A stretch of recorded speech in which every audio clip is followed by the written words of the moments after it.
When the First World War ended in 1918, the people found themselves in a new world, a world in which monarchies were not the usual form of state anymore. During the course of the wartime and in the immediate aftermath, the Russian, German, Austro-Hungarian and Ottoman Empire were no more.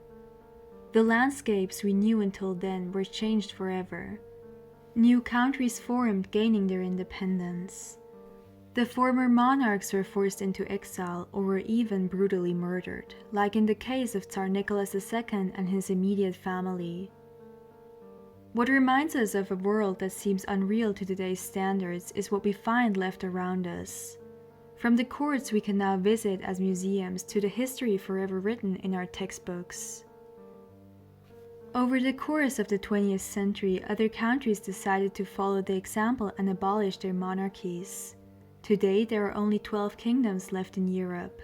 These are Andorra, Belgium, Denmark, Liechtenstein, Luxembourg, Monaco, the Netherlands, Norway, Sweden, Spain, Vatican City, and the United Kingdom. Although the First World War ended over 100 years ago, the former monarchies live on through their descendants. Join me as we will meet 3 pretenders to former thrones.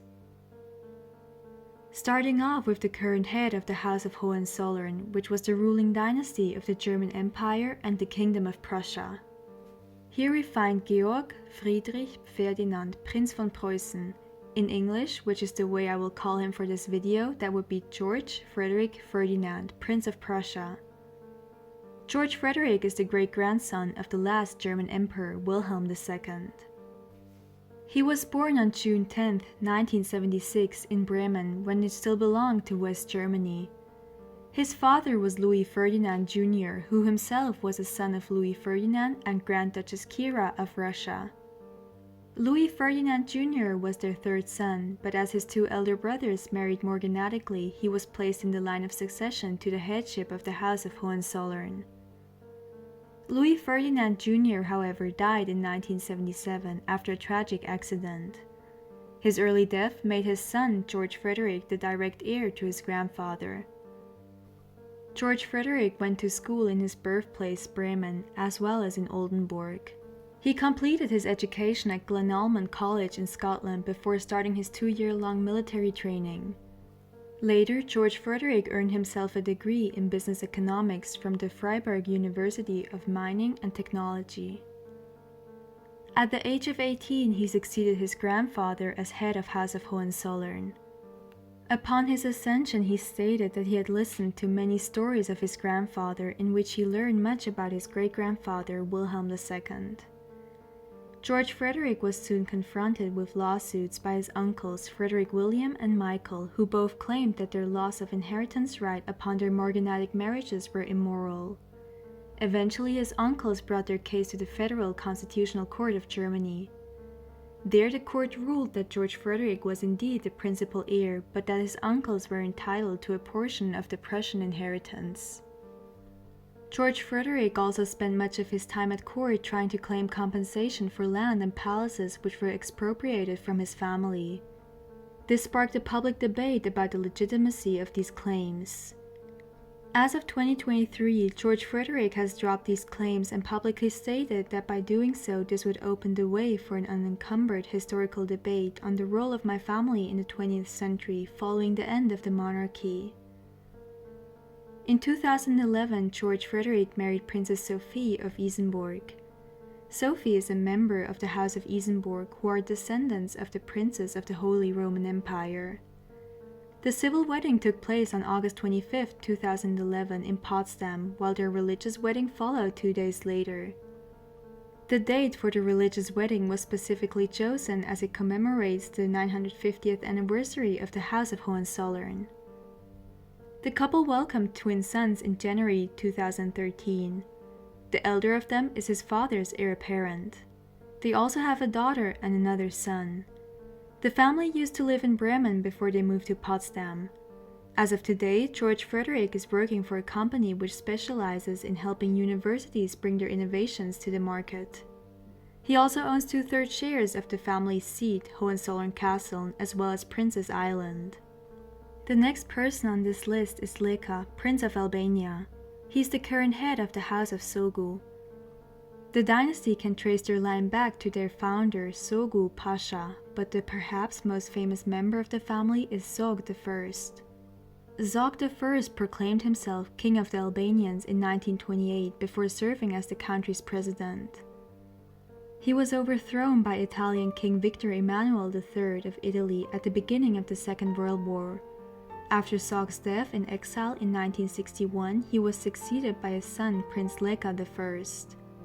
Leka I held the claimant until his own death in 2011, when he was succeeded by his son Prince Leka II.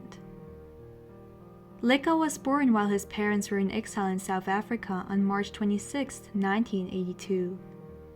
The South African government declared the maternity ward in which Leka was born Albanian territory for 24 hours. As such, Leka was technically born on Albanian soil. The full name he was given is Leka Anwar Zog Reza Badouin Mizajvi.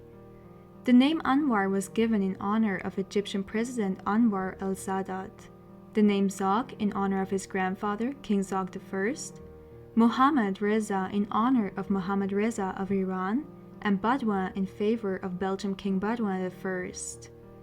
The name Mizajvi is an honorary title in Zulu. He was educated at the St. Peter's College in South Africa and later at the Royal Military Academy in Sandhurst. There he was named Best Foreign Student by the Academy. After that, he attended Skanderbeg Military Academy in Albania, and later he studied the Italian language at the university in Italy. Lastly, he studied in Pristina, Kosovo, where he earned himself a degree in international relations. Leka works with the youth organization MJAFT and has served as a political advisor to the Albanian president from 2012 to 2013. In 2004, Leka accepted the Mother Teresa Medal on behalf of his late grandmother Queen Geraldine for her humanitarian efforts. The prince is known as a popular supporter of the Kosovar independence from Serbia and has close ties to their government. In 2022, Leka was considered as a possible candidate for the office of President of Albania. However, nothing came of these plans. In 2010, Leka met Albanian actress Elia Saharia. The two were married in October 2016 in a semi-official ceremony. Their wedding was attended by many European royals such as Queen Sofia of Spain and Prince Michael of Kent. Elia has since then been the head of the Queen Geraldine Foundation, a non-profit organization focusing on helping Albanian families in need. Elia gave birth to their daughter on October 22, 2020, on the 18th anniversary of Queen Geraldine's death. Their daughter was named Geraldine in her honor. The family currently resides in Tirana, the capital city of Albania. Leka speaks Albanian, English, Italian, and some Zulu. His interests are martial arts, volleyball, and swimming. Moving on to the last person on this list. Here we find Karl von Habsburg. For the sake of this video, I will use the anglicized version of his name. Charles is the son of Otto von Habsburg and thus a grandson of the last Austro-Hungarian Emperor Charles I. Since his father relinquished his position as head of the House of Habsburg-Lorraine on January 1, 2007, Charles has been bestowed that role. Born on January 11, 1961 in Bavaria, Germany, Charles was the son of Otto von Habsburg and his wife Regina. Otto von Habsburg was the last crown prince of the Austro-Hungarian Empire.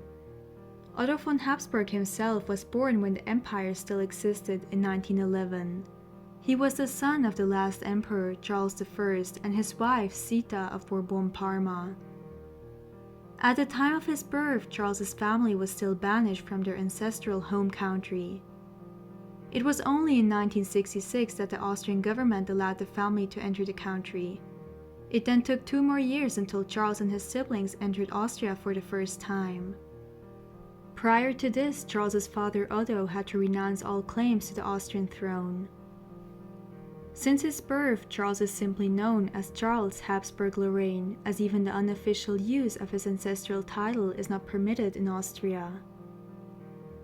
Charles went to school in Peking, Germany. At 20 years old, he moved to the country his ancestors once had ruled. There he began studying law, the Spanish language, and political science. However, he never completed his studies in law. In the early 80s, Charles served as an assistant to German politician Alfons Goppel, who he met through his father. Charles served in the military as a platoon commander for 1 year in 1981. Within the Austrian Armed Forces, he later completed his pilot training and is a reserve captain in the Austrian Air Force.